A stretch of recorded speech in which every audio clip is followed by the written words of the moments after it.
I really want to show this because this shows you exactly what all those media subsidies were really about. It wasn't about, as the Liberals said, protecting the diversity of the Canadian media landscape or whatever their stupid excuse was for propping up failing businesses. It was really about leverage to be used against the media companies if they accidentally told the truth. And Carney was asked about what he tried to leverage against the media who were asking him prickly questions. Post published a piece revealing 10 instances of plagiarism in your doctoral thesis. Your party responded by attacking the academic who was quoted in the piece. Some of your surrogates mentioned pulling media subsidies because they didn't like the piece. First of all, did you plagiarize? And is this a demeanor we can expect from a Carney government? Will you attack the media when you don't like the work we do? Thank you for your question. I'm pleased that there's such interest in my doctoral thesis. It's sort of languished on the shelf for over 3 decades. I think what you'll find in the middle of that piece is a very clear refutation of these quote allegations by senior-most academic at Oxford, Dr. Meyer, who was categorical in her rejection of many of the conclusions that you just made. So if your question is, does a professor at Oxford, well, I think the statement of Dr. Meyer stands is pretty obvious where it is, and as I say, I'm pleased that there is intense interest in a game theory thesis of 30-something years ago. Next question. Hi, Mr. Carney. Alessia Passafiume here with the Canadian. You notice he didn't answer the question about the threats leveled to the media?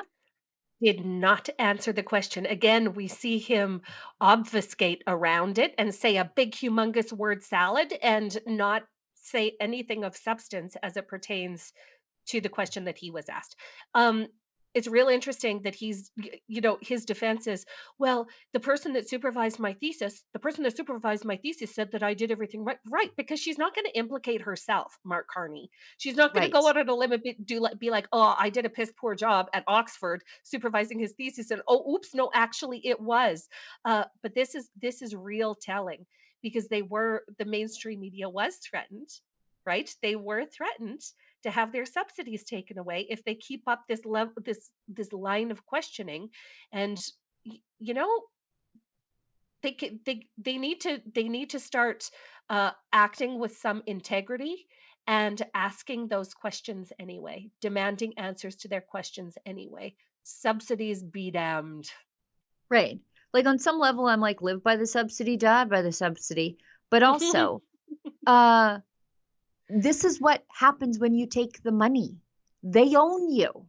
Whether you think they do or not doesn't matter, because they know that they do. And so now they have something to leverage over you to get you to shut up. And a lot of journalists will. And honestly, who could blame them if they got bills to pay and kids to feed? Who am I to say that they shouldn't maybe just ease up? But this is what happens when you build your business model around suckling at the government's teat. The milk is poison.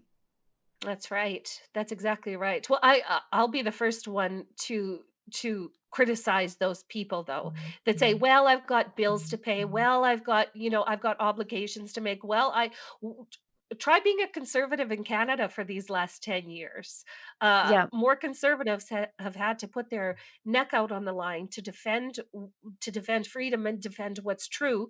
And there have been prices to be paid.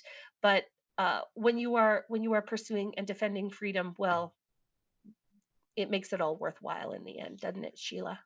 Right. Well, at the end of the day, what is the cost of your integrity? What's the price tag? Some people can put a price tag on it. I'm not sure that I can.